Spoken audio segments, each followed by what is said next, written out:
Alright everyone, welcome, and let's talk about SoftBody 3D nodes.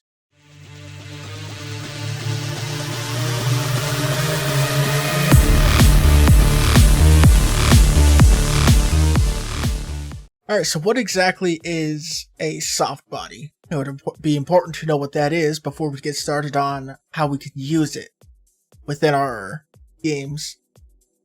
Well, if you would imagine, if you could, create objects in your game that behave like real life soft, squishy, or deformable materials.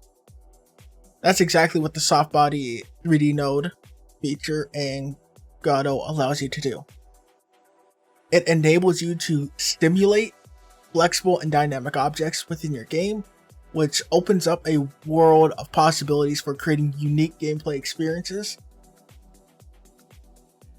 Now, let's explore what are some of the example use cases of a SoftBody 3D before we jump in. Well, in popular games, to help us get a better understanding of its potential, let's remember these examples are meant to inspire and, showcase, in a way, the versatility of this feature. So a SoftBody, one example of this, or our first example, would be a jelly-like characters. So maybe you have a slime character, you need him to be able to squish, deform, maybe stretch out a little bit. This is where that SoftBody is gonna come into play for that situation. So you can imagine in platformers or puzzle games, you could use the SoftBody 3D to create characters or creatures with a gelatinous or jelly-like appearance. And this can add a fun and bouncy element to their movements, making them visually more appealing and entertaining to interact with. Another thing we could use SoftBodies for, which we'll also go ahead and I'll show you an example of how we can use it with this second example here, and that is a cloth simulation. Now, imagine creating a realistic cloth physics for your character, for your game characters or environments.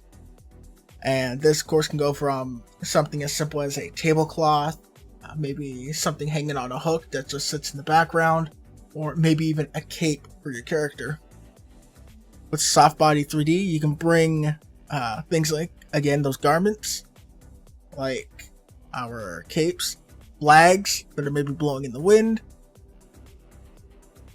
maybe even curtains, all to life by making them react to things like wind, gravity, and character interactions.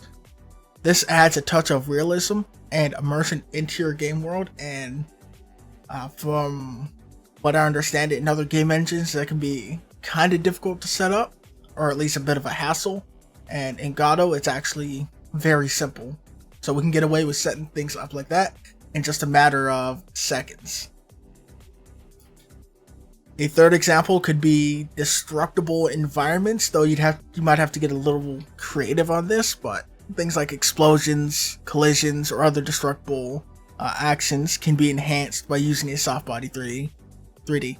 An example of this would be maybe a first-person shooter game, and you can make objects like barrels, crates, buildings bend and deform or crumble a little more realistically when impacted by bullets or other forces. This can greatly enhance, again, our overall visual and interactive experience for the player. And the last thing that we could really use SoftBodies for, ideally, would be stretchy or elastic objects, just in general. So in certain puzzles or platforming games, you might want to incorporate objects that can stretch, bounce, maybe like a trampoline, or you just want a bounce pad that actually bends when the player bounces on it to behave elastically. So another thing you could think about here is maybe if you have a slingshot for the player, you can have the rubber band portion be a SoftBody that's kind of stretched out to propel the character or objects forward. A SoftBody can help you achieve that kind of gameplay or mechanic visually. Now, These are just a few examples to help get your creative juices flowing. Let's take a look at how we can do a couple of these. So right now in my scene, I just have a Node 3D in this world. I have a camera set up to look at what we're going to set up here. That way when we run our game here, you can see that we can actually see it when things run, because we're going to need objects to move around and be simulated here. So that's going to be important to have. And we just have a world environment, because if you're using Godot 4, you need to put a world environment in here by default, because we don't have a default one created like we did in Godot 3. If you have Godot 3, of course, you don't need to put a world environment in, because you should already have this default look for you. Alright, so I'm just going to go ahead and, of course, select my root node here of my scene. And I'm just going to add a mesh instance. And that's just going to be a cube, and we can use that we can pretend that's like a table. Alright, so let's go ahead and look at these examples. We're going to start with the tablecloth as an example. So we're just going to go ahead to our left side, and we're going to add a static body that has a mesh instance with a collision shape on it. And I'm just going to use a box for this. And we're also going to add a SoftBody as its own. So we're going to go ahead in my area here, which again, I just have a Node 3D with a world environment and a camera 3D set up. That way we can see everything, and I'm capturing the display now. That way you're able to see when I hit create node. So I'm going to create node. We're going to do a static body 3D. We're going to give that static body mesh instance, and we're going to give that static body a collision shape. Now for the mesh instance, I'm going to go into the inspector, and I'm going to set it to a box mesh. I'm going to go to my collision shape, and then go in the inspector and set the shape to a box shape. Now I'm going to add into my scene separately a SoftBody 3D, and I'm going to go over to the inspector. I'm going to go to the mesh, and I'm just going to add a plane. I'm going to lift my plane up above my box so that we have a nice cloth. And you'll notice underneath of it, it is transparent because it's a plane. Now if this is a cloth, you obviously don't want that. So you can either head down to geometry and do the material override, or you can just go inside the mesh itself to the material section and add a standard material. If you're in Godot 3, this would be a spatial material. And you just want to go into the transparency section, set the cull from back to disabled. And now you'll be able to see both sides, as you should if you were doing a cloth. Alright, I shouldn't need to add any more nodes, so I'm going to stop the display capture portion here. That way we don't get doubles in terms of the quote-unquote game when I run it. Alright, so we're back to just the normal capture here. And what you'll notice here is if we play this, our cloth just kind of falls through the cube. Even though we have collisions in that setup, we have the masks and layers set up. If you were to look in the collision, we're on layer 1, mask 1, the same thing as our cube and our shape and everything. So why doesn't it work? Well, for our cloth, we actually have to change one section, and that's again going to be inside of our mesh, and it's the subdivide width and depth. And if you set this to at least 1, and you'll see we're going to have more of these orange dots around. You set that to at least 1, and now our cloth is going to collide with our box, table, crate, whatever. And you see it's not very great. It kind of went through our object, it wobbled a little bit, and it kind of fell out. Well, that's not great if we're doing a cloth. So the first thing I'm going to do is I'm going to go up to the top of the inspector, to the simulation precision. And by default, that is 5. But for a cloth, I'm going to go to something like 100. Now, the higher you make this, the more precise, more accurate the simulation is going to be. But the more resource and taxing it's going to be on the computer running it. So if you wanted, you could set this as a maybe a graphics parameter and your option settings.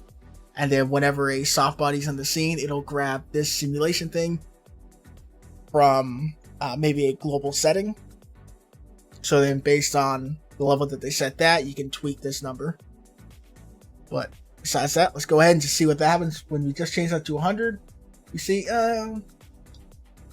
it's kind of the same. It lasted maybe a little longer, but it still got stuck. So what do we need? We need it to bend around more.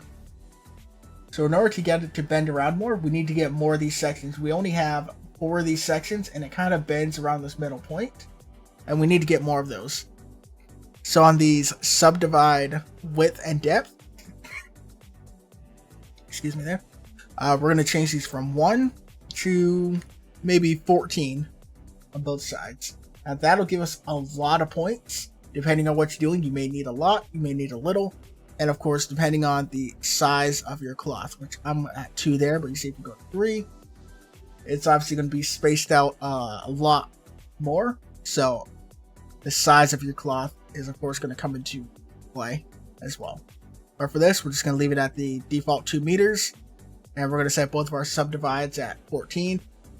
That's all we've done so far with our simulation set at 100. Let's run it now. Let's take a look. Okay, now we're getting something that's more cloth-like. Now it is, again, still falling off. So all we have to do here is let's go into our view. Let's go to our collision. And let's just make our collision just a little bigger. Just a little bigger than it needs to be. Let's take a look at that now. Okay, we're getting something a little nicer to look at. So we're making progress there.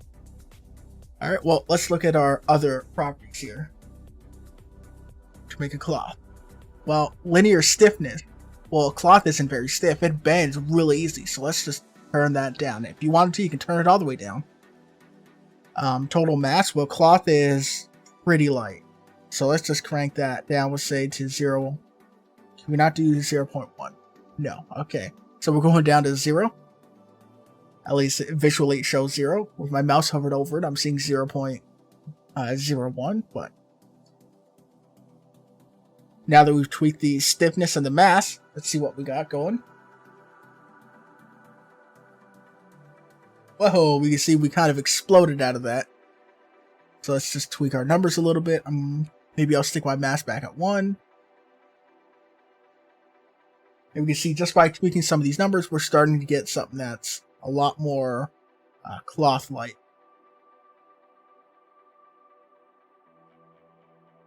So I'm just going to go ahead and play around with these numbers a bit. Alright, this is kind of what I settled on. So if we go ahead and take a look, sure our cloth falls down, lands on our cube, folds around it, and we see both sides of it. Now there is a little bit of a glitchiness in there. I can only assume that's something that they changed in on the the physics portion, and our cloth is kind of sliding off there in this case, but it's a little strange. I can only assume that it's something that they did on the back end that needs to be tweaked or fixed, presumably in the physics that's going on. But that did not happen in Godot 3. If I have a clip, I'll go ahead and show that here. Just overlaid here as an example that it was perfectly fine in Godot 3, so not sure what change kind of happened here with Godot 4. And let's go ahead and I'll show you real quick on how you would do something like a cape. And we're going to use a capsule for the player. Alright, so all I did is I removed our box. I swapped out with a character body. The mesh is now a capsule, as well as the collision shape. And we can see our cloth still kind of glitchy when it falls on it. But obviously, when as a cape, we don't want it to fall on it.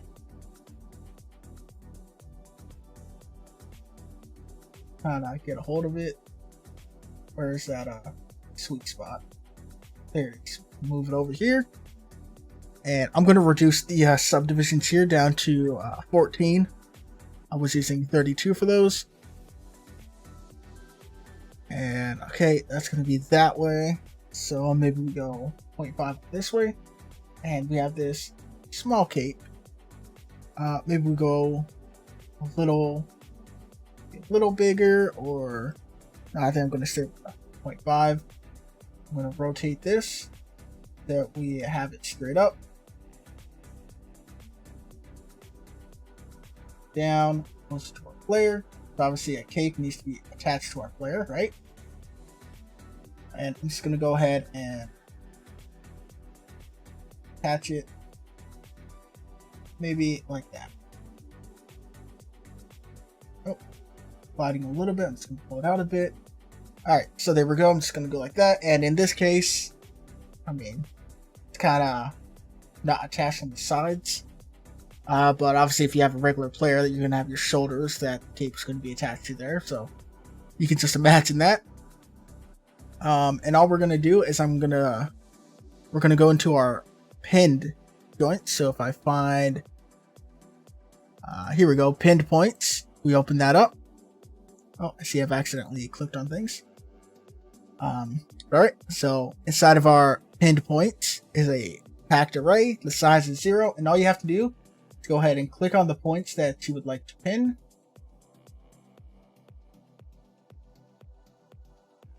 And for this example, I think I'm just going to go with maybe just a couple here in the middle. There we go. Alright, so we have our points here.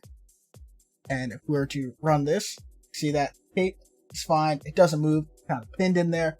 Awesome. Alright, now on my character body, I already have a script that I'm just going to go ahead and throw in. And it is just a piece of code here that is going to allow our player to just kind of slide off to the side. And oh, look at that. Our cape is pinned, but it doesn't actually move with our player. Well, that's interesting. Why is that? Well, that's because our pins are pinned to one point, but they're not attached to any object. So what we're going to do is just find the section here. Here we go. Attachments. Right underneath a collision. And if we open that up, we have attachment 0, 1, 2, 3, 4. So they are sorted by index. And we see each point here, which is in order. And we see spatial attachment. So we're going to grab that. And this is where you could attach it to a bone if you wanted to. But for this, I'm just going to go attach it to my mesh instance. I could attach this to the character body. And that would also work in this example. I'm just going to attach mine to my mesh instance. Again, if you had a character with bones, you could attach it to the bones. Here we go. And now our cape moves with it. And we can see it having that nice cloth dynamic to it. And I'm just going to go ahead and attach the rest of these here. Alright, I've gone ahead and went through all my attachments. So everything is attached all across the top. And if we go ahead and play it now, we can see, there we go, it's moving with it. Our cape is kind of fluttering just a little bit because we're not moving too fast. If I come in here and change this, maybe I can get a freeze frame of it being a little more. There you go. You can kind of see the cape flips up because we're going a lot faster now. Something that would be a little more akin to maybe if you're doing a flying character like Superman, for example. We would have the cape flying up like that. But there you go. That is all completely based off of our character's speed now. There you go, a little bit of a slower instance of it. But there you go. So just remember that the more subdivisions and higher simulation process that you do, the more taxing it's going to be on the system. So keep that in mind when you're making games. But there's some ideas of how a SoftBody gets used in gaming and how we can set that up in Godot, just looking at a quick tablecloth and a quick way that we can look at creating capes. Alright, take care, have yourselves a good one. I know this is running a little long, but that's everything that you should need to know for SoftBody Share to get yourself going. See you guys in the next one.